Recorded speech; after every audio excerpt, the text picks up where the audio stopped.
Bonjour, dans cette formation, on va vous parler de la rédaction du mail, parce que votre mail de candidature va être une partie importante dans votre recherche d'alternance. Mis à part lorsque vous postulez via des sites qui ne permettent pas d'écrire de messages, il va être la première chose que va voir votre recruteur, et ça avant le CV. Dans cette formation, on va se concentrer sur le corps de mail. Il va vous servir à donner bonne impression, ainsi qu'à démontrer votre sérieux et votre rigueur. Peu d'étudiants prennent le temps de rédiger un corps de mail pertinent, et c'est une grosse erreur. Même du côté de Bloom Alternance, et c'est ce qui nous arrive régulièrement, lorsqu'on va poster une annonce sur LinkedIn, en renseignant notre adresse mail par exemple, sur 30 candidatures, on va avoir seulement 2 ou 3 étudiants qui vont prendre le temps de rédiger un bon corps de mail.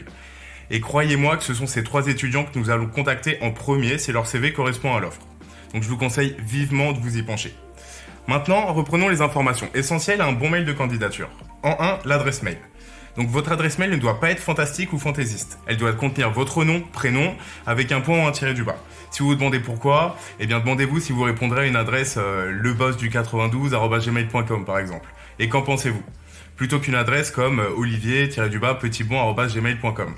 Eh bien c'est exactement pareil pour les recruteurs. Faut pas oublier qu'il est nécessaire de toujours être le plus sérieux possible. Ensuite, l'objet du mail. Alors l'objet du mail doit être clair. Votre interlocuteur ne vous connaît pas forcément, il va donc falloir être précis et percutant afin de l'interpeller. Le nom de l'annonce avec votre nom, prénom suffira. Ensuite, la formule d'appel. Concernant la formule d'appel, il va falloir l'adapter selon votre interlocuteur. Il suffit pour cela de s'adresser à lui par son nom en utilisant le bon titre, madame, monsieur, ainsi que son nom suivi d'une virgule. Exemple, bonjour madame ABCD. D'accord ? Si vous ne connaissez pas le nom du destinataire et que vous ne savez pas non plus si c'est un homme ou une femme, vous pouvez écrire tout simplement madame, monsieur. 4. Le premier paragraphe. Donc il faut rapidement s'introduire dans le premier paragraphe. Expliquer brièvement qui vous êtes, pourquoi vous écrivez ce mail et comment et où vous avez trouvé son adresse.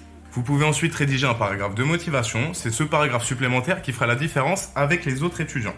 Généralement, lors des emails de candidature, le minimum syndical est rédigé. Et c'est vraiment dommage car la partie motivation est plus qu'importante. Exemple, à la recherche d'une alternance de 2 ans en tant que développeur informatique pour la formation développeur front-end et ayant eu l'occasion durant différents stages de découvrir ce domaine, je me permets de vous contacter afin de vous confirmer ma motivation à rejoindre votre entreprise en tant que développeur front-end. Vous trouverez des exemples dans le descriptif de la vidéo. Ensuite, le message. Donc concernant le message, il ne va pas falloir tourner autour du pot. Vous devez aller directement au fait. Expliquer pourquoi vous postulez, qui vous êtes et votre motivation à intégrer l'entreprise à laquelle vous candidatez. C'est vraiment très important d'adapter son mail à l'entreprise et à l'interlocuteur que vous contactez afin d'améliorer sa pertinence. Si vous copiez-collez votre mail et que vous l'envoyez à tous vos interlocuteurs, il n'y aura aucune pertinence et vous n'aurez pas non plus de retour. Organisez votre message en plusieurs paragraphes pour garder une certaine structure. Sautez une ligne entre chaque paragraphe et en écrivez pas plus que 5, d'accord ? Et enfin, un langage soutenu plutôt qu'un langage familier.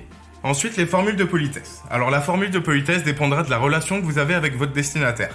Si vous le contactez pour la première fois, par exemple, vous allez l'utiliser bien cordialement. Si c'est une personne avec qui les échanges se sont bien passés, vous pouvez utiliser bien à vous, et ainsi de suite. Ensuite, la signature. Donc la signature contiendra votre nom, prénom. Il peut aussi être avantageux de renseigner votre profil LinkedIn s'il a bien été travaillé.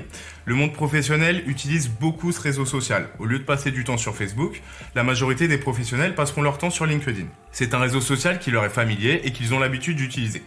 Donc, beaucoup de recruteurs l'utilisent aussi bien pour s'informer que pour poster leur offre de recrutement, ou même aller chercher directement leurs candidats. Et ça pourrait très bien être vous. Et pour finir, la relecture. Donc vous devez relire votre mail. Personne n'est à l'abri des fautes d'orthographe, de grammaire ou de syntaxe. Plus votre mail sera formel, bien structuré, sans faute, adresse mail correcte, etc., plus vous aurez de chances d'avoir de retour. Vous pouvez utiliser différents sites de correction d'orthographe tels que Scriben ou Bon Patron, mais attention, il ne faut pas s'y fier parce que certaines fautes ne sont pas reconnues par ces sites. D'accord ? Donc je vous conseille de vous faire relire par de la famille, par exemple. On aura également la possibilité de vérifier vos mails durant différents exercices qu'on vous proposera pendant la formation. Maintenant, vous avez toutes les informations importantes pour effectuer un bon mail de candidature. Veillez à respecter chaque point afin de mettre toutes les chances de votre côté. Merci à tous d'avoir regardé cette vidéo.